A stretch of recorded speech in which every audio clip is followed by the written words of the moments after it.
puis par Pai Han-wol, Lee Hyun-woo avait reçu l'ordre de Pai Han-wol de forcer Lee Han-kyung à démissionner, sous peine de punition. À ce moment-là, Lee Han-kyung reçut un appel de Yoon-gamin qui devait récupérer un livre qu'il avait pris par erreur. Mais avant qu'elle ne puisse répondre, Lee Hyun-woo lui fit tomber le téléphone des mains. À un moment critique, les lumières du dortoir s'éteignirent soudainement. Un étudiant fit irruption, renversa tout le monde et l'aida à s'échapper. Ils coururent jusqu'à l'ascenseur et bloquèrent en leur poursuivant à l'extérieur. L'étudiant retira son chapeau, révélant son visage. C'était Park Jeon-yeop, celui qui avait rejeté Yoon-gamin plus tôt dans la journée. Lee Han-kyung le reconnut comme l'étudiant qui l'avait aidé à déplacer une poubelle à l'école. Elle lui demanda pourquoi il était là, mais Park Jeon-yeop ne répondit pas et l'attira pour se cacher derrière une voiture dans le parking.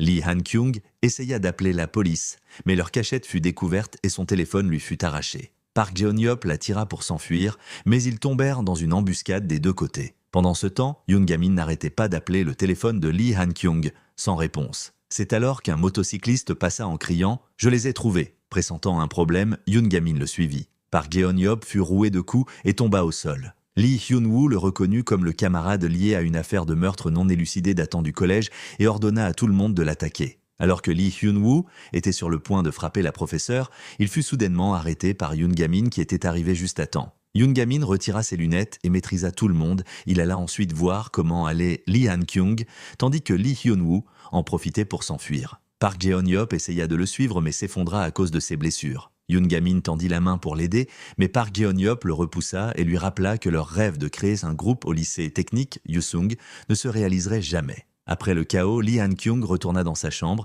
épuisé et hésitant à appeler la police. C'est alors que quelqu'un sonna à sa porte. C'était l'un des hommes qui l'avait attaqué. L'étudiant s'agenouilla, suppliant son pardon et expliquant qu'ils agissaient sous les ordres de Pai Han-wol avec la mort comme seule alternative à l'obéissance. Lee Han-kyung, touché par sa supplique, accepta de le laisser partir mais insista pour qu'il réponde honnêtement à ses questions. Le lendemain, l'élève Lee Ji-woo postula pour rejoindre le groupe d'études. Yoon-gamin, tout excité, entraîna Kim Se-hyun jusqu'à sa classe pour découvrir que c'était une classe exclusivement féminine et que Lee Ji-woo était la sœur jumelle de Lee Hyun-woo. Une fille déchira avec arrogance le programme d'études que Lee Ji-woo et son ami Choi Hee-won avaient préparé, crachant même son chewing-gum dessus. Yoon-gamin attrapa le chewing-gum et examina attentivement le programme, faisant l'éloge de l'organisation de Lee Ji-woo qui utilisait différentes couleurs pour chaque matière. À ce moment-là, Kim Kyu-jin entra, affirmant que Lee Ji-woo était sa petite amie et qu'il la punirait pour avoir parlé à d'autres garçons. Kim Se-hyun éloigna Yoon-gamin, mais ce dernier revint sur ses pas pour mettre fin aux agissements de Kim Kyu-jin. Kim Kyu-jin retira avec arrogance les lunettes de Yoon-gamin et tenta de le frapper. Au moment crucial, le directeur intervint et emmena Kim Kyu-jin, évitant que le conflit ne dégénère. Choi Hee-won